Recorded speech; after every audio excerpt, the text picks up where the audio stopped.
अब आप देवाधिदेव महादेव के पास। चंद्रदेव ने कहा मैं सब दूर घूम कर आ गया पर मेरा कोई निदान नहीं हुआ, मैं करूं तो करूं। एक निवेदन आप सबसे, ध्यान करिएगा, सब जगह भटक लिए, सारी दुनिया में जाकर बोलिया है, जगह जगह जाकर प्रार्थना कर ली, निवेदन कर लिया, तो भी तुम्हारा अगर कोई काम ना बने तब एक काम जरूर करना, एक बेलपत्र, एक शमी पत्र, एक कनेर का फूल देवाधिदेव महादेव को प्रत्येक प्रदोष के दिन शिवजी को जल चढ़ाकर समर्पित करना प्रारंभ कर दो। 2 या 3 प्रदोष निकलेगी, मेरा देवाधिदेव महादेव तुम्हारी झोली खुशियों से भर दे निश्चित। एक बेलपत्र, एक शमी पत्र और एक कनेर का पुष्प भगवान शिव को प्रदोष की प्रदोष बाबा देवाधिदेव महादेव को जल चढ़ाकर देना प्रारंभ।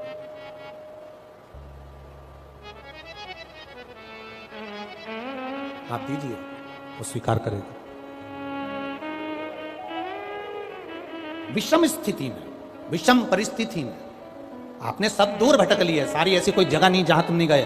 पत्रिका भी दिखाई, वास्तु भी कराया, सारा दुनिया का काम कराया, उसके बाद भी सुख की अनुभूति नहीं। तब देवाधिदेव महादेव की शरणागति पकड़ी। अपने भजन के बल को बढ़ाओ, राम नाम, कृष्ण नाम, शिव नाम, जो नाम तुम जपते हो उसको बढ़ाने का प्रयास करो। उस भजन के बल को बढ़ाने का प्रयास करो। चंद्रदेव, अब तुम शिव के पास जाओ। चंद्रदेव भगवान शंकर के धाम कैलाश पर पहुंच गए, जहां पर भगवान शिव तो तप साधना में लीन थे।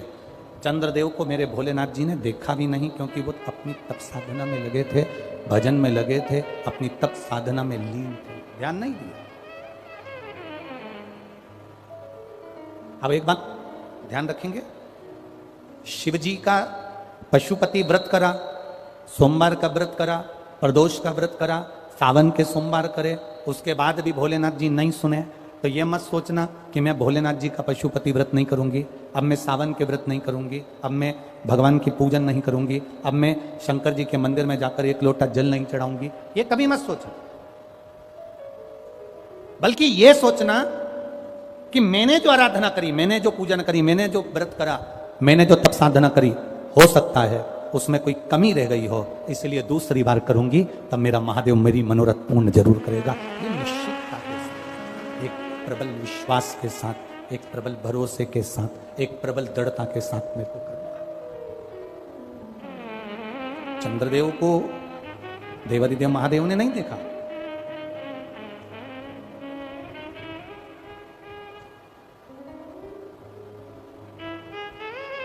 शिवजी ने चंद्रदेव को नहीं देखा, क्योंकि वो तो तप साधना में लगे हुए हैं। कोई तुमसे आकर कह दे कि शंकर भगवान को 50 किलो दूध चढ़ाओगे तो शंकर भगवान प्रसन्न होंगे, तो समझ लेना कि पक्का झूठ बोल रहा है। क्योंकि शिव महापुराण की कथा कहती है, गौ माता का एक छोटी सी चम्मच से भी आधा चम्मच, आधी चम्मच का भी आधा चम्मच, एक बूंद दूध भी गौ माता का, देसी गाय का जल में मिलाकर अगर शिव जी को समर्पित कर दोगे तो मेरा महादेव प्रसन्न हो जाता है। यह जरूरी नहीं कि 50 लीटर चढ़ाओगे, 100 लीटर चढ़ाओगे, 51 लीटर चढ़ाओगे, 108 लीटर चढ़ाओगे तो महादेव प्रसन्न होगा, ना ना ना। शंकर भगवान को रिझाने के लिए तुमको बहुत कीमती शिला की जरूरत नहीं पड़ती, भगवान शंकर को रिझाने के लिए बहुत कीमती पत्थर पाषाण की जरूरत नहीं पड़ती, भगवान शंकर को रिझाने के लिए सोने के आभूषण की जरूरत नहीं पड़ती। भगवान शंकर को रिझाने के लिए तो तुम किसी भी बगीचे की एक मुट्ठी मिट्टी को उठा लो, उसको उसन लो और उसका शिवलिंग बनाकर पूजन कर लो, मेरा महादेव 12 ज्योतिर्लिंग के बराबर स्वीकार कर लेता है। वो 12 ज्योतिर्लिंग के बराबर स्वीकार कर लेता, 12 ज्योतिर्लिंग। तेरी कृपा बिना न हिले एक भी अणु, लेते हैं श्वास तेरी कृपा से तनु तनु। बखान क्या करूं मैं, राखों के ढेर चपटी भभूत में खजाना कुबेर का। तुम्हारी धन, तुम्हारी दौलत, तुम्हारी सत्ता, तुम्हारा वैभव, तुम्हारी संपदा सब तुम्हारे पास रखो, महादेव को कुछ नहीं चाहिए। महादेव को तो केवल इतना चाहिए कि तुम जिस समय उसके दिवालय में, उसके शिवालय में, उसकी कथा में, उसके सामने जब तुम आओ तब तुम्हारे चेहरे पर केवल प्रसन्नता होना चाहिए और कुछ भी नहीं। आज दुनिया के लोगों के पास से दो चीजें चली गई, एक चेहरे से हंसी चली गई और एक परिवार की खुशी चली गई। दो चीजें नहीं है आज के समय में, घरों में दो चीजें नहीं मिलेगी, एक चेहरे की हंसी नहीं मिलेगी और एक परिवार में खुशी नहीं मिलेगी।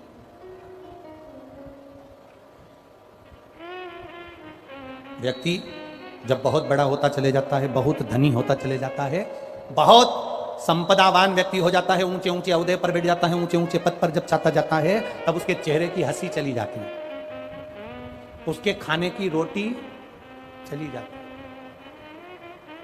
जब आप बड़े नहीं होते ना, आप बहुत बेबहुपति या धनपति या सत्तापति नहीं होते ना, तो किसी की शादी में जाते हो ना, तो तुरंत प्लेट उठाते से ही खाना चालू। और जब तुम वीआईपी बन जाते हो तो बड़ा और प्लेट भी लगाओगे तो तुम नहीं लगाओगे, दूसरा लगा के लाके देगा। अब दूसरा क्या लाएगा, उसको जो पसंद होगा, और तुम्हारी पसंद का नहीं लाएगा। वो गया बेचारा प्लेट लाके, मैडम लीजिए।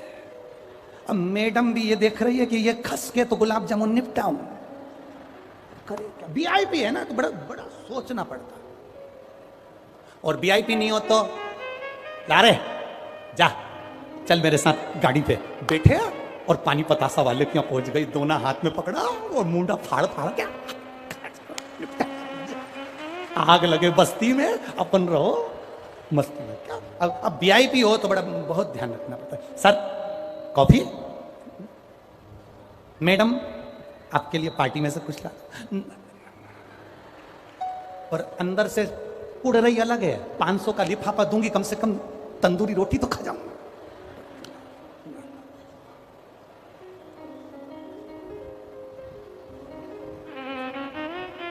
बहुत ऊंचे ओहदे पर पहुंच जाते हैं तो चेहरे की स्माइल भी चली जाती है, रोटी भी चली जाती है, और हाथ की ताली भी चली जाती है। बहुत वीआईपी ज्यादा तेज ताली भी नहीं बजा सकता, लोग देखेंगे। ज्यादा अगर तेज ताली बजाती तो लोग क्या कहेंगे कि तुम पूरे जितने भी बड़े बड़े सभासद बैठते हैं वहां पर, हम बोलेंगे नहीं, हम तो सीधी बात बोलते हैं, जिसको जनता चुनती है वो संसद में बैठता है, और जिसको महादेव चुनता है वो शिवपुराण में बैठता है। ये तो विशेष, तुम बड़े बड़े लोग जहां बैठे हो वहां पर भी देखना, लोग वहां ताली नहीं बजाएंगे। मतलब भगवान ने तुमको दो हाथ दिए हैं, प्रसन्न हो तो खुश होकर बजाओ कि वाह साहब क्या बात कही, धन्यता, साधुता, पर नहीं,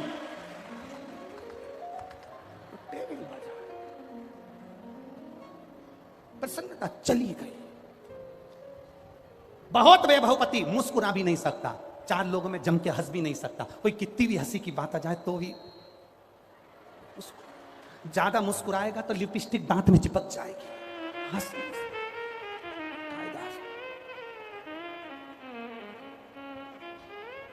अभी हम परसों की बात है, हम परसों आए तो माई के दरवाजे पर दर्शन करने माई ने बुलाया, पीताम्बरा पीट गए दर्शन के लिए। तो वहाँ पर भी हम दर्शन कर रहे थे तो कोई वीआईपी आ गया, तो वो वीआईपी की पत्नी भी अंदर आई, तो excuse me excuse me excuse me excuse me excuse me.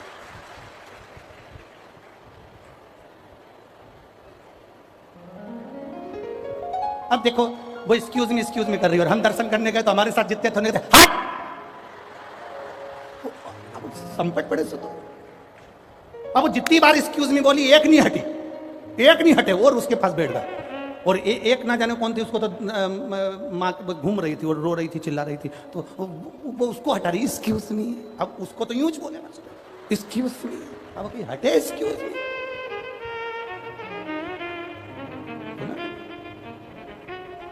ज्यादा वीआईपी नहीं बनना, हंसी चली जाती है, भोजन चला जाता है, हाथ की ताली चली जाती है, चेहरे की हंसी और परिवार की खुशी बरकरार रखो, ये महादेव की कथा कहती है। ये शिव कथा कह रही है। अपने परिवार में जितने सदस्य हैं, 3 भाई का परिवार, 4 भाई का परिवार, 5 भाई का परिवार, खुश रहो। उनके बच्चे जब मिले तब खुश रहो, आनंद के साथ रहो, चेहरे की स्माइल को बरकरार रखिए।